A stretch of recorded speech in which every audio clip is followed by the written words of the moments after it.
Laurence Paoli, bonjour. Votre livre Quand les animaux nous font du bien, chez Buchet et Chastel, qui est un livre qui, en fait, fait un grand panorama de tous les travaux aujourd'hui et à venir, j'espère, sur la médiation animale et sur tout ce que les animaux nous font comme bien. Alors, justement, dans les bienfaits de l'animal, il y en a énormément.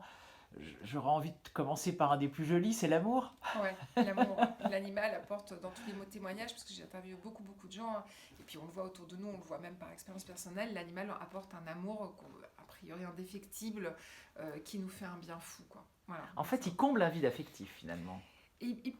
pas qu'il comble un vide affectif chez beaucoup de gens, ça c'est sûr, mais il apporte aussi un amour dénué de préjugés, de jugements, de non-dits, de lourds silences. Et il apporte un amour simple, évident, qui nous réconforte sans qu'on ait à se poser plein de questions, sans qu'on ait à se remettre en cause, et ça fait un bien fou. Et alors justement, quand vous parlez d'amour, une de leurs qualités extraordinaires, c'est leur sincérité. L'animal ne ment pas. L'animal ne ment pas et on est sur des codes qui sont très primaires, mais dans le sens positif du terme, très enfantin. C'est-à-dire que l'animal vous montre immédiatement où il en est, qu'il est content de vous voir. Le matin, on arrive, on a un chien, le chien il vous saute au cou comme si vous n'avez pas vu de 2 mois. Et il est sincèrement heureux de vous voir. Il vous lèche, il est heureux, il est content. Et ça remplit de joie. Il n'y a rien à faire. On a besoin d'avoir cet élan vital. Par rapport à, enfin, quand on arrive, on a besoin d'amour tous, et cet amour évident et sincère, effectivement, fait un bien fou. Alors vous parlez en effet de la joie, vous parlez de l'humour, parce que c'est vrai que les animaux sont drôles.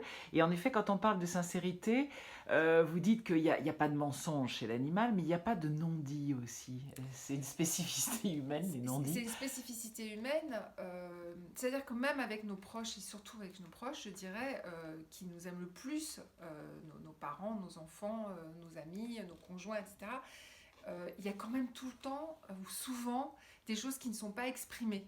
Qui ne sont pas exprimées, qui peuvent parfois être un peu lourdes et qui peuvent parfois créer des problèmes très graves au sein des familles. Avec l'animal, il n'y a absolument pas c'est ça. On peut être complètement soi-même et on n'est pas du tout en train de se dire qu'il manifeste quelque chose tout en retenant quelque chose qu'il pense de vous de négatif. Il manifeste quelque chose, il est content de vous voir et c'est complètement authentique, c'est complètement dans l'instant, il n'y a rien derrière de caché. Oui, on revient à l'essentiel finalement Ouais. avec l'animal. Alors évidemment, quelque chose qu'on sait, mais il faut le répéter, c'est l'activité physique, parce que là aussi, il y a eu des preuves de cette... Tout à fait. Alors il y a eu beaucoup d'études en fait qui sont faites sur les bienfaits. En fait, les études sont faites sur ce qu'on peut mesurer. Et ce qu'on peut mesurer, en fait, c'est nos constantes physiologiques et ce qu'on montre apparemment physiquement.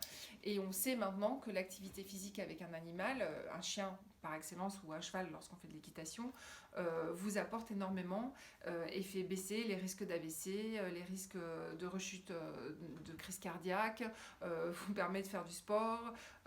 Et puis alors au-delà de cette activité physique, par exemple promener un chien ou même un chat quand on promène son chat sur les boules ou quand il est sur le bord de votre fenêtre, vous permet aussi de rencontrer des gens, de parler avec d'autres. Et donc là, on parle plus d'activité physique, on parle de lien social. L'animal est aussi un lubrifiant social et il vous apporte le contact avec l'autre être humain. Je vous donne un exemple que je trouve incroyable en Allemagne pour l'activité physique, sur l'histoire de loyers Oui, d'appartements sans animaux. il y a eu une étude qui a été faite, je crois, entre 96 et 2001. Il y a eu un boom à ce moment-là de l'arrivée dans les villes pour des raisons économiques et donc un boom des locations. Les locations ont été faites en plus grand nombre. Or, lorsque vous louez un appartement, très souvent, on vous interdit d'avoir un animal de compagnie. Et donc, ils se sont rendus compte que corrélé à cette interdiction, à cette augmentation des appartements loués, etc., la dépense de santé avait augmenté de façon proportionnelle en face et que c'était vraiment lié. Ouais, c'est incroyable. Alors évidemment, il y a aussi tout on rentre dans du sujet plus dur, l'animal qui nous aide pour guérir de maladies extrêmement graves, cancer, etc. Là aussi, on commence à se rendre compte, même si c'est pas toujours validé scientifiquement, qu'il y a quand même beaucoup d'expériences dont vous parlez dans votre livre, que l'animal est alors on va pas dire un médecin, mais en tout cas Mm. une aide thérapeutique. En fait, il est net thérapeutique, mais il agit sur... tout ce qu'on peut dire, c'est qu'il agit sur notre psychisme. Et là, je retourne sur l'exemple qui était donné par Marc-André Dugas, qui est responsable du service pédiatrique d'un hôpital au Québec que j'ai interviewé et qui me parlait du service d'oncologie pédiatrique. Et il me dit, ils ont fait de la médiation animale pendant 10 ans et puis faute de moyens, de ceci, de cela, ça s'est arrêté. Et il disait, bon, nous on est dans le dur, on travaille sur les traitements pour les enfants, enfin voilà, on a fait les études pour ça, l'équipe elle est autour de ça, donc ce dur-là existe. Mais ce dont on s'est rendu compte lorsque l'enfant venait et qu'il y avait un chien qui l'attendait, c'est que l'enfant venait avec plaisir à l'hôpital. Et le fait qu'il vienne avec plaisir à l'hôpital, qu'il passe sa journée avec l'animal, qu'il l'accompagne pendant toute la durée de sa journée de traitement, le petit prenait le traitement d'une façon extrêmement différente. Il le prenait avec plus de philosophie, plus de joie, probablement plus de calme aussi. Et il est fort probable, bien qu'aucune preuve n'ait été établie et qu'il n'y ait pas eu d'études faites là-dessus, il est fort probable que cette capacité à prendre un traitement difficile avec un élan vital qui est différent et un calme intérieur qui est différent permet à ce traitement d'être plus positif et de fonctionner davantage. En tout cas, ce qui est sûr, c'est que l'élan vital donné à des enfants malades grâce à un animal les aide à combattre la maladie et à se mobiliser pour essayer de s'en sortir. Et alors justement, sur cet aspect psychologique, vous parlez de quelque chose que je trouve très intéressant, c'est que l'animal aide l'aller-retour entre l'en dedans et l'en dehors. Ça, c'est très très intéressant. Ah C'est oui. une notion qui a été qui a été définie en fait par les philosophes et par Véronique Servet entre autres, et puis par un monsieur qui s'appelle Donald Winnicott aussi.